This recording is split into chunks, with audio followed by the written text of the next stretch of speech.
Thank you so much, Ben. Lovely to meet you all. Really excited to be moderating today's panel. So a quick introduction to me and then get straight into our panelists and then into questions, and feel free to drop questions into the chat and I'll be taking them as they come in. So welcome. My name is Ishveen Anand and I'm CEO and co-founder of Open Sponsorship. We're the largest marketplace connecting brands to athletes, teams and events, so essentially democratizing the sponsorship industry using technology. And today we have joining us, firstly, Russell Scott, who is the leader of Rugby World Cup 2011. He's also the non-exec director of the Scott Trust, which is the sole shareholder of Guardian Media Group. So welcome, Russell. We have Beng Choo Lo, who is the Secretary General of the World Baseball Softball Confederation. And she is also the Secretary General of the Olympic Council of Malaysia, as well as a member of the Women in Sport Commission in the IOC. So welcome, Beng. We have Sean Parry, who is the Strategy Director of Zwift. And Zwift has raised over 450 million investment last year, valued at over $1 billion. So excited to have you, Sean. And then last but not least, we have Chay, who is the Secretariat of the Global Esports Federation. And very cool, is also a National Paralympic swimming coach. So welcome to you all, and thanks for making time, and would love to just get straight into questions. So obviously today's topic is all around real and virtual worlds meeting. So I'd love to pose to you the question of, could you give one example of how your sport, federation or company has merged reality and the virtual world? And would love to start with you, Beng.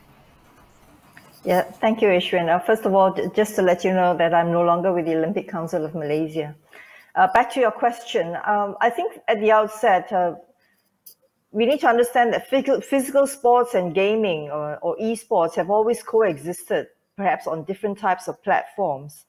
And esports is really a growing part of the gaming industry.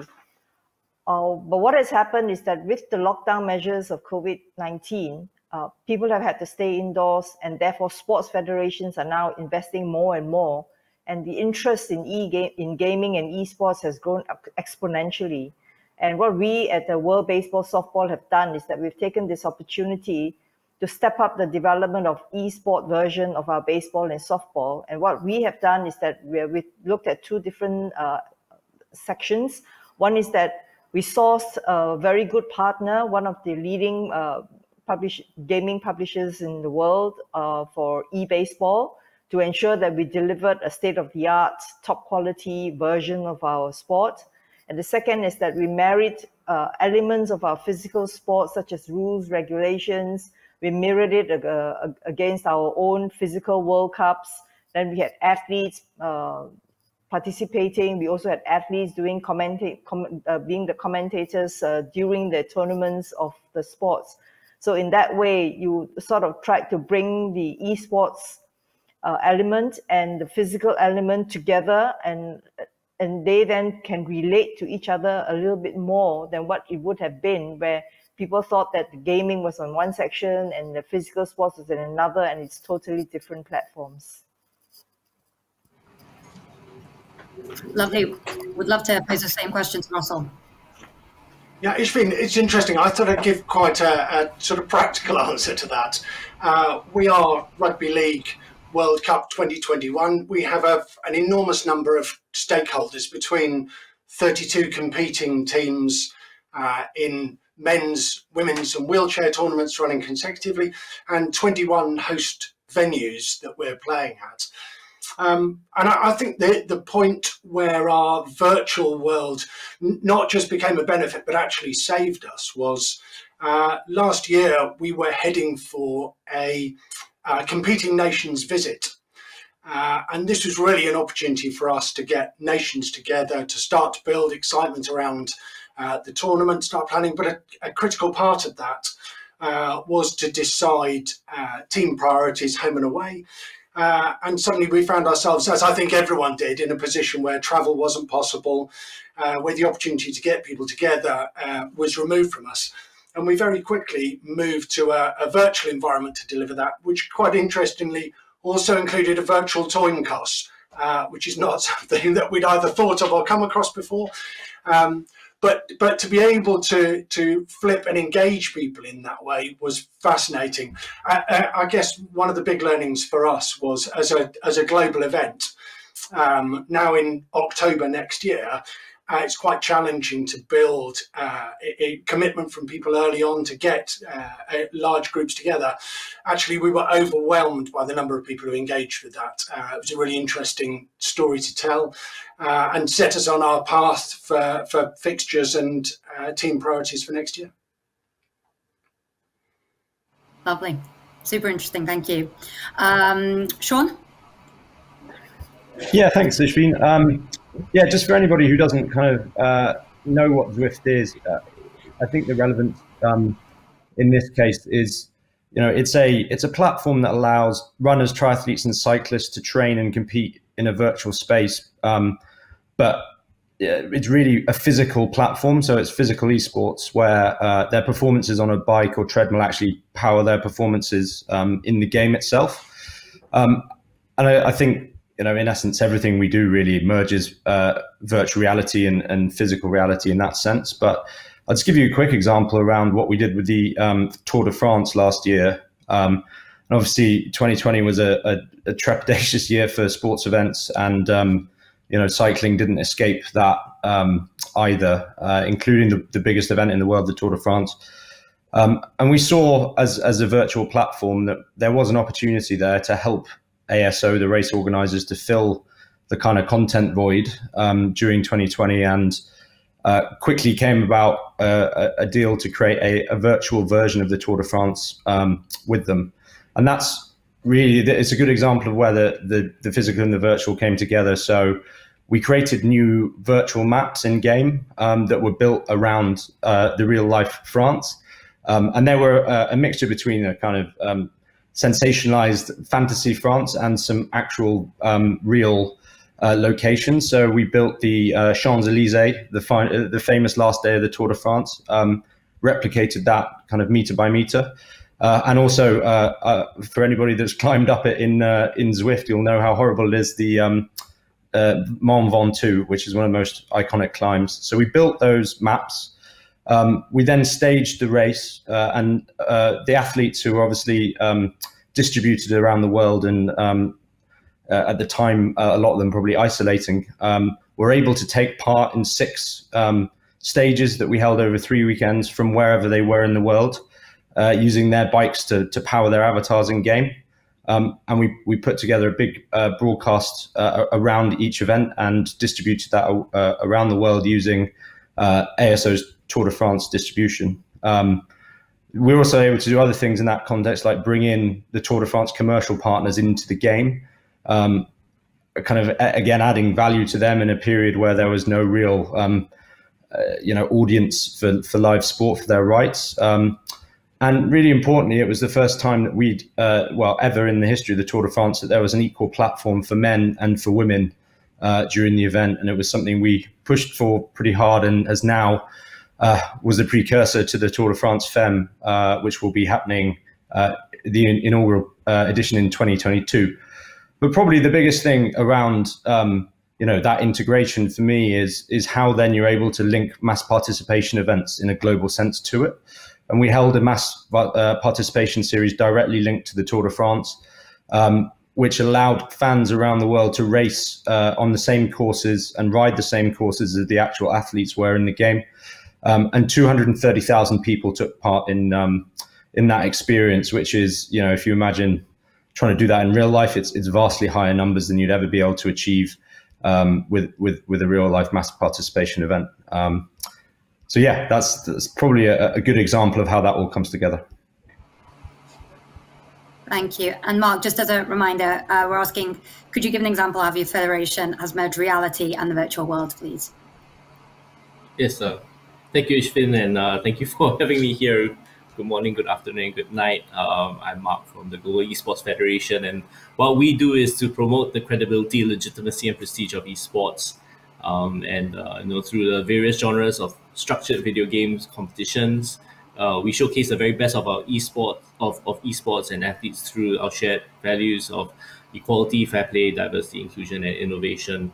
And I think for us at GEF, we are very much nested in the virtual world. And what's really interesting is that we see ourselves more and more into something called the metaverse, right?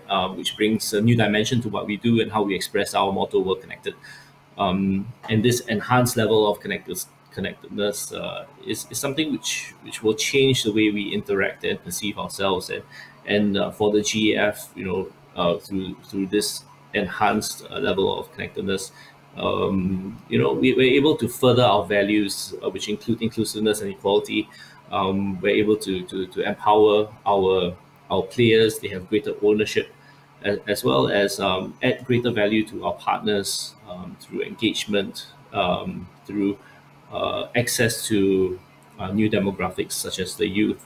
And something that is really important to us is our values. Of course, one of the things that we're very focused on is sustainability and how we can empower our athletes to have these values as well. So through this virtual world, what we've been doing, we're able to do that. Thank you. And then I suppose there's, for the people listening out there who are thinking about, why should they invest in their virtual reality or esports or kind of offline strategy, I suppose I would love to just hear from each of you, kind of what is the value that your organization is getting from even thinking about this strategy versus doing the more, thinking about the more traditional sides of what sports is, whether it's sponsorship or ticketing or broadcast, etc. So let's go in reverse order, and feel free to just kind of come in after the last one spoken. So Mark, do you want to go first with, what's the value that you guys are getting from this? So for esports, we actually do compete virtually, and I think esports is really has a great fit into the various platforms that has enabled us to reach out to create a wider audience. Rewind to 2019, right? The term pandemic was not even part of our lexicon, and we didn't even I personally couldn't even recite the Greek alphabet past beta, let alone Omicron, right?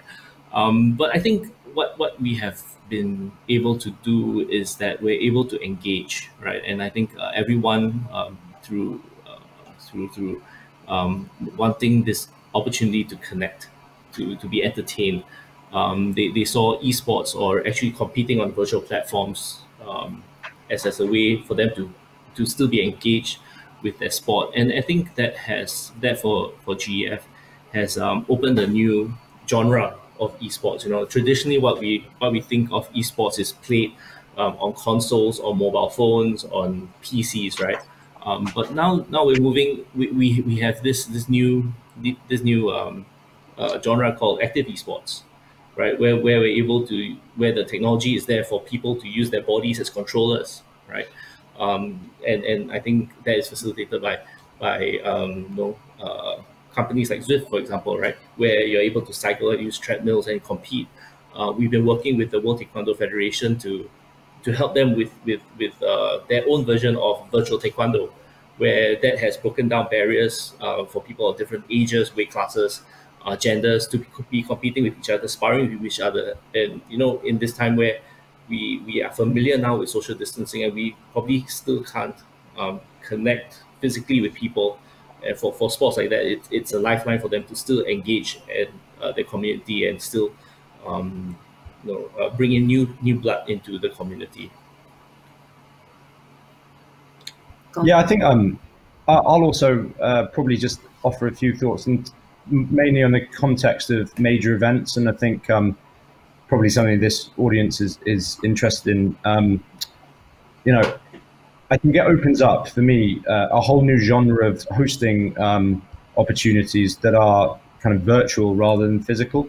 And I mentioned, for example, we built France themed maps, but we think there's opportunities there really for cities to make a digital replica of itself, a kind of, as we'd say, a representation in the metaverse, which, if you have somebody cycling through that environment, allows them to really experience the sights, the sounds, the parkour of that kind of city in a really authentic and participatory way. And it's really acts as a kind of try before you buy type experience, we think. And that, I think, is particularly, in our case, relevant for anybody who has a cyclotourism agenda.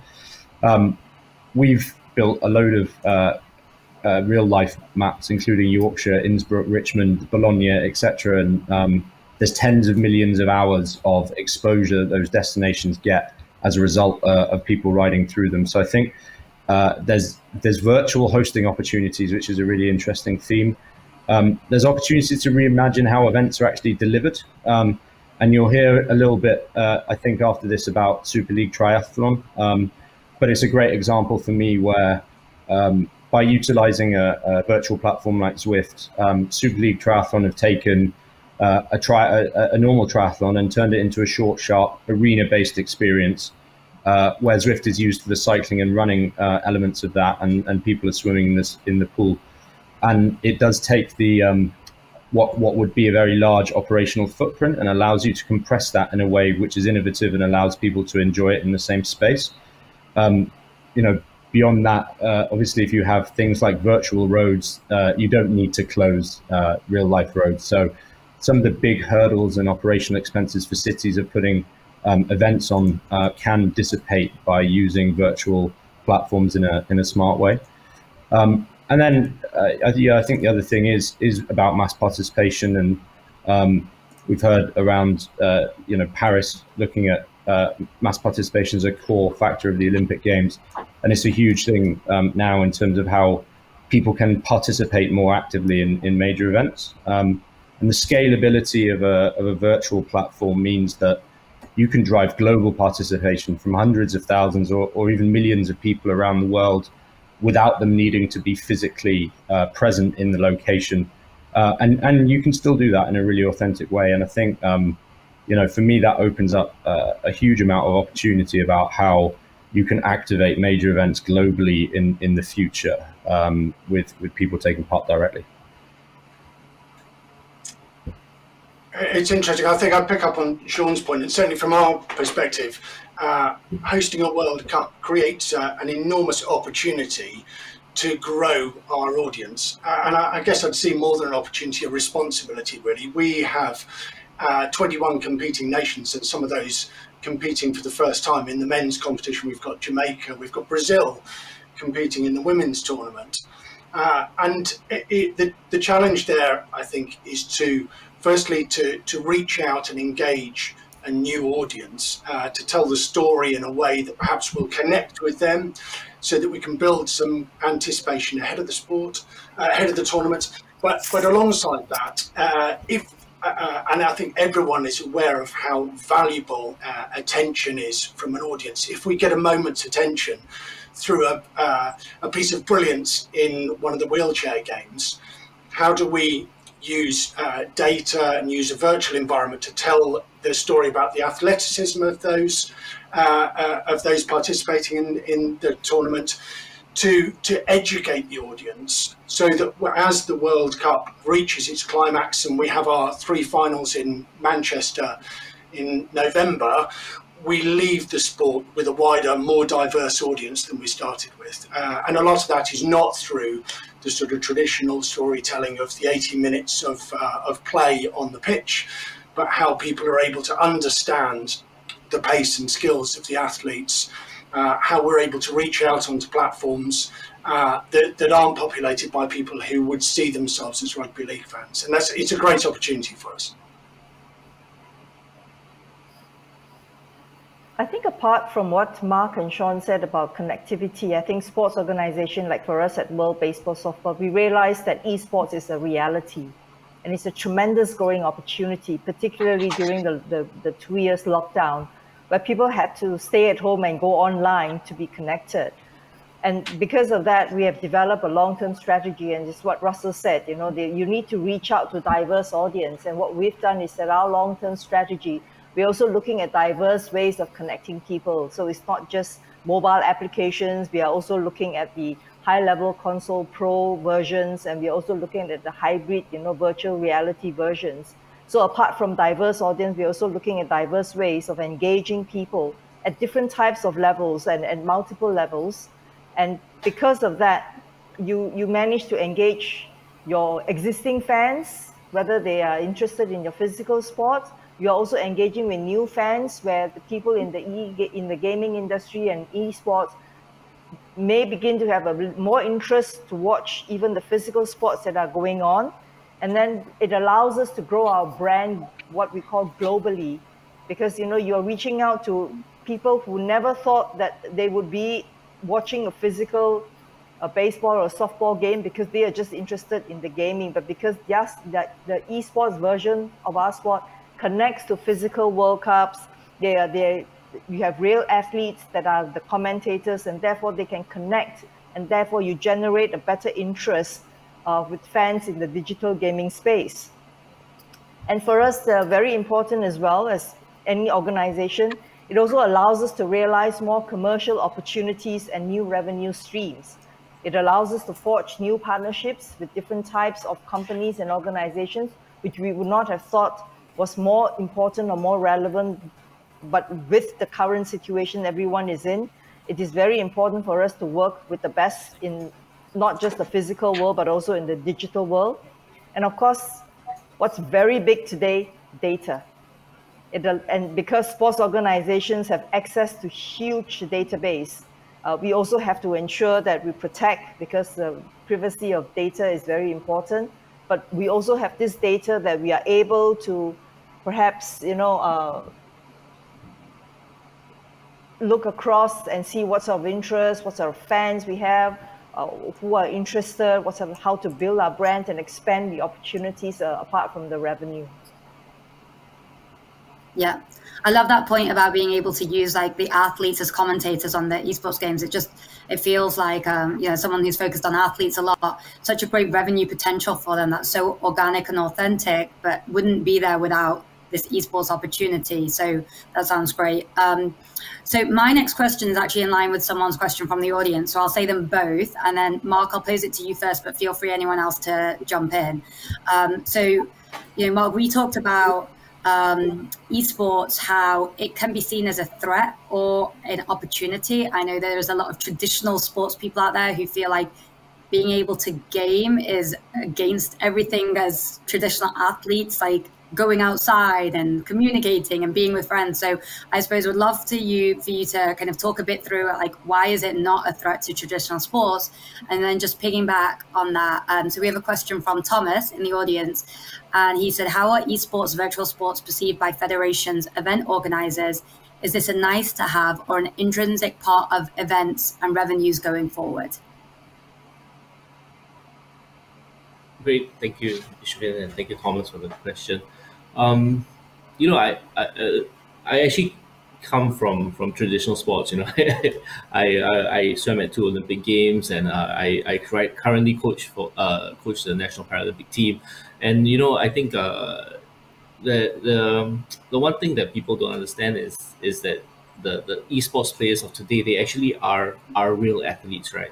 I think the professional players that are out there today, they're eating right, they're training well, they're doing all the physical exercises. You look at the different skills that are required for esports players: mental strength, mental agility, stamina, right, fast reflexes, and there's no way that you can actually like train these skills without actually training the physical body. And I have huge respect for a lot of the athletes and that are in esports right now, especially after interacting with a lot of them. And they have great communication within their teams, especially with mobile games. And I think it's a misconception that they actually are unfit. They're actually sitting behind laptops and not being physical, right, or communicative. That being said, I think Beng Choo, she said it well, the best, right? Esports today is actually like a reality, right? And I think a lot of esports federations and properties out there, they're engaging esports for various reasons, right? Look at NBA 2K, for example. In 2020, they had 485 million viewers alone, right? And that translated into a rise in revenue of 15% from the year before, which brought the revenue up to $1.1 billion. So for all these like different properties out there, it's an additional revenue stream. I think with the advent of blockchain, metaverse, NFTs, there are additional revenues out there for memorabilia, as well as opportunities for these companies to actually earn money and engage their athletes. I think we've seen a shift, and we're still in the pandemic, and I think the jury's still out on whether there are consumer behavior changes. I personally believe that there's going to be a shift in the way we consume entertainment. We'll still go for our live events, right? Like, I love to go for rugby tournaments. I will definitely buy a ticket for World Rugby. But for all of us who are unable to travel today, and I'm give me a second to plug my global esports games, that happens next week in Singapore. I'm the executive director there as well.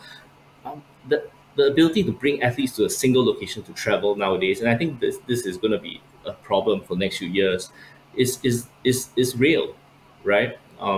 You have travel visas, you have COVID-19 jabs, you have these COVID passports, and then Singapore for they have very strict restrictions. And one of the ways that athletes like in Africa or South America are able to participate and view these games is really online. So I think that's one way that we can engage, and a big part of what to what Sean is also saying is that through the metaverse you're able to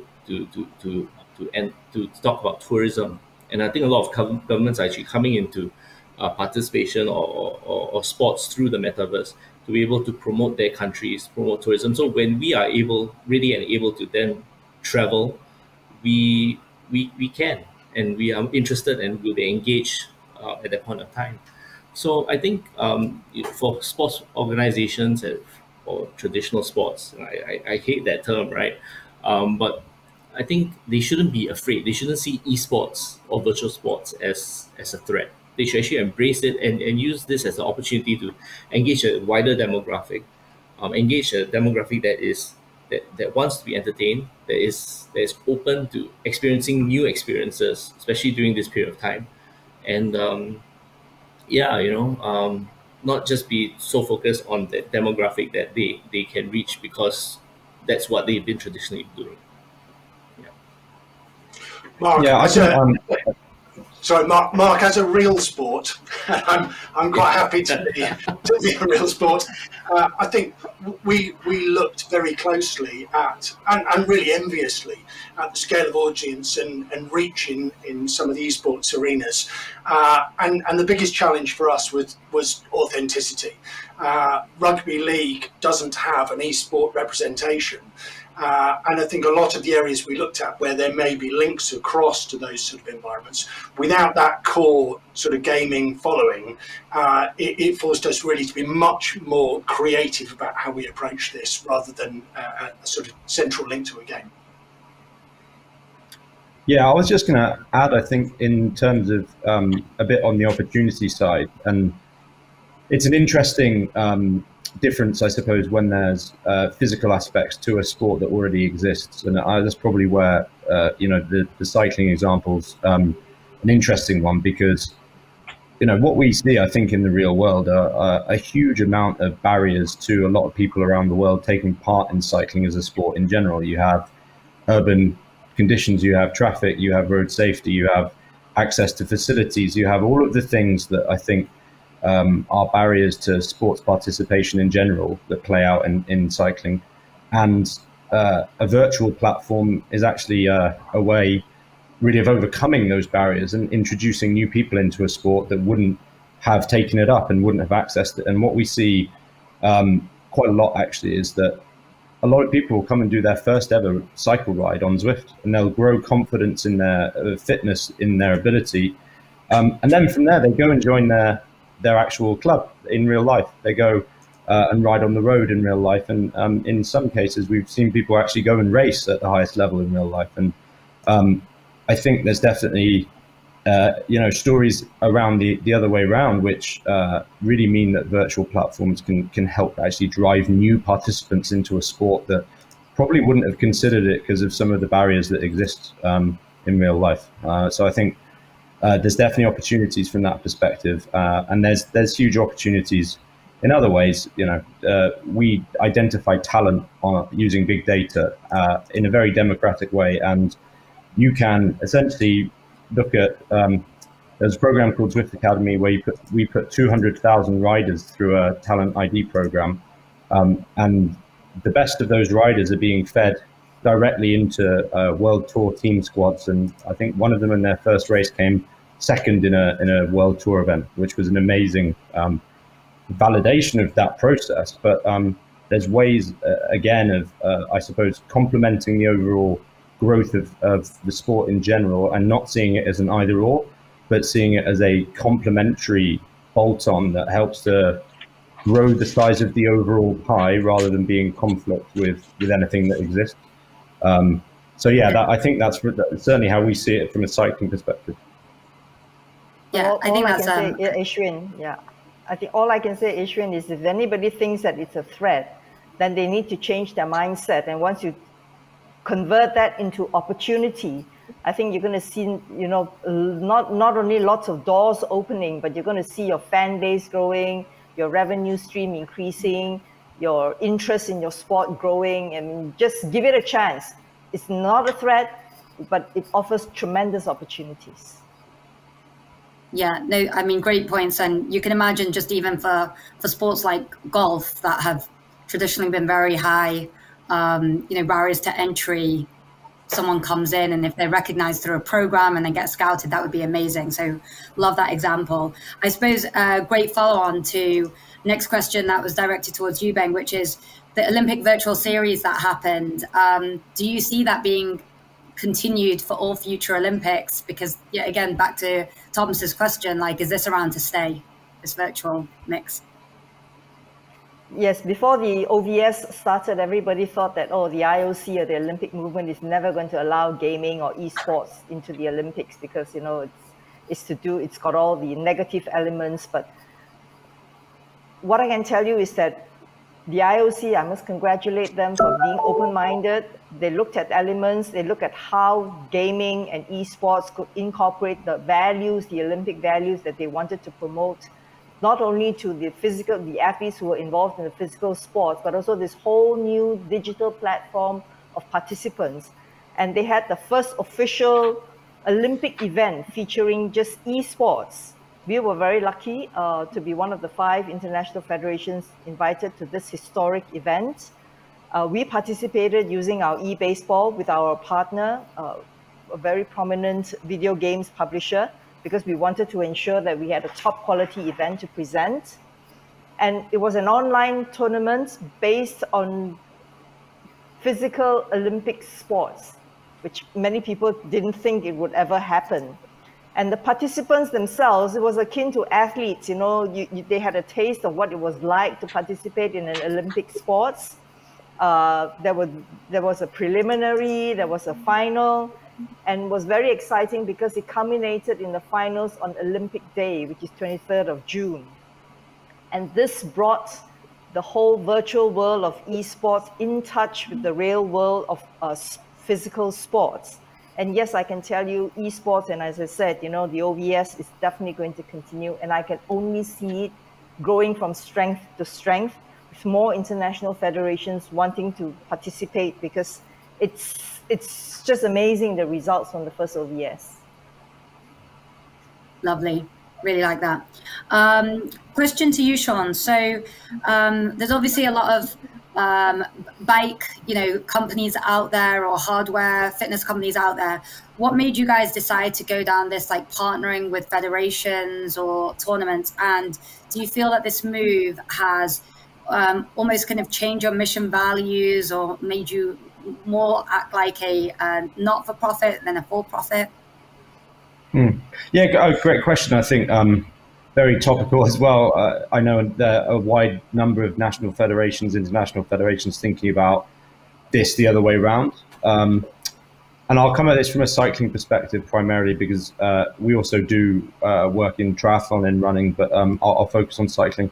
I think ultimately the answer as to why we're working, with organizations like the IOC and the UCI is because we're completely aligned in terms of what we want to achieve.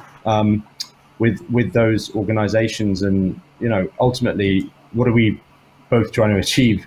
The IOC and the UCI want to grow sports participation, and I suppose use cycling as a force for good in society. And from Zwift's perspective, we want to make more people more active more often, and really change cycling for the better if we can. And, you know, ultimately, we want to grow participation, as I mentioned, provide an entry point. But actually, you know, much more than that, look at the next generation of competitors that would come into the sport, and where you've got kids that might be offered a range of digital experiences, then, you know, from our perspective, if we can create a physical digital experience that kids will engage with, and then that can help to grow the future of the sport.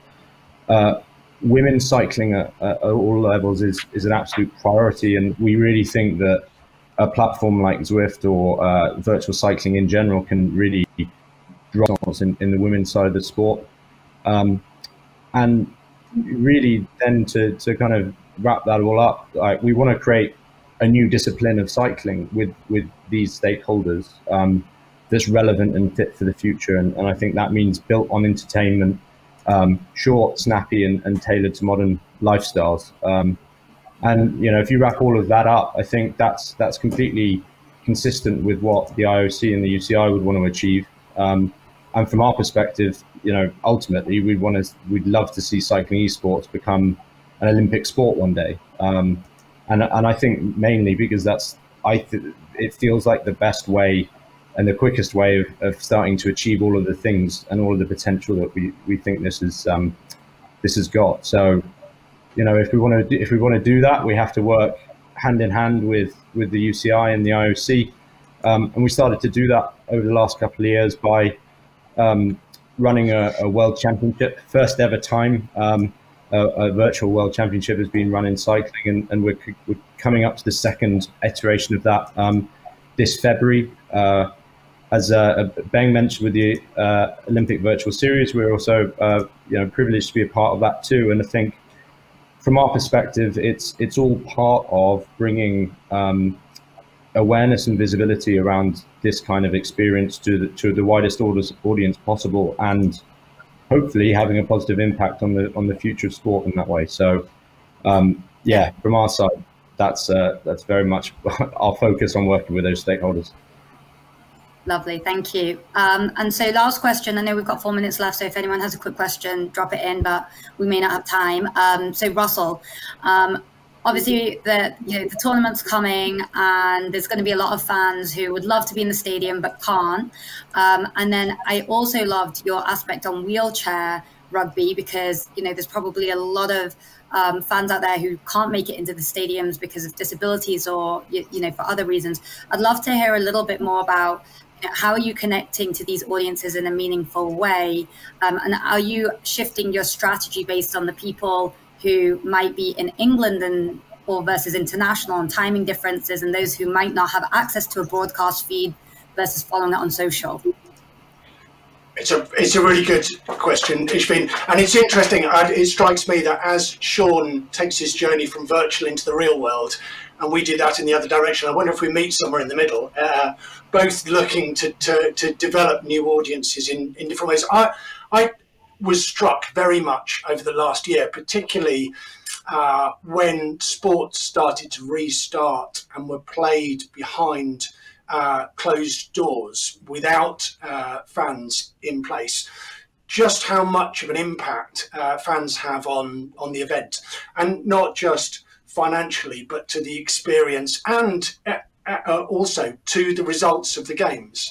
Anyone who follows EPL would have seen some really interesting unexpected results last year, and we sort of saw home and away advantage disappear to a degree.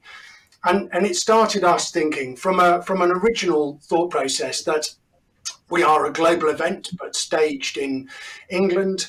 There are a lot of competing nations, Australia, New Zealand, Papua New Guinea, for whom fans being able to be present in the stadium is a significant challenge, regardless of any challenges around travel restrictions.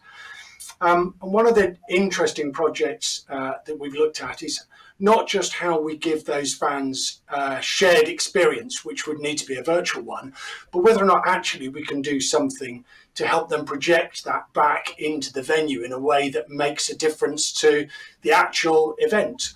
And what fans could do. So you'll have to watch that space for this, because we're a few months away from starting. But the vision that we'd be able to have a really passionate collection of fans sat in Papua New Guinea on the other side of the world in the early hours of the morning, being able to have a visual and audio impact on their team as they walked out, on their team as they scored a try, is a really appealing route to making a really authentic and interesting connection between those two different worlds. And I think absolutely the wheelchair event is probably our greatest opportunity to tell a really exciting, different story. It is the most inclusive sport I think that exists, played by men and women, played by able-bodied and disabled athletes all together. Enormous levels of athleticism, best described by one of our participants, James Simpson, who says it's rugby league with wheelchairs added. And I think that needs to be brought to life in a way that helps people to understand not just the pace and the physicality of the game, but the athleticism of the participants as well. So being able to project that out beyond the physical spectacle that people see and tell the story in an engaging way using data is a really important part of our plan. Yeah, no, I love that. I think it's so important that there are ways for new audiences to consume things like wheelchair rugby. So amazing. Thank you all. That's all we have time for. You've been amazing. And go esports.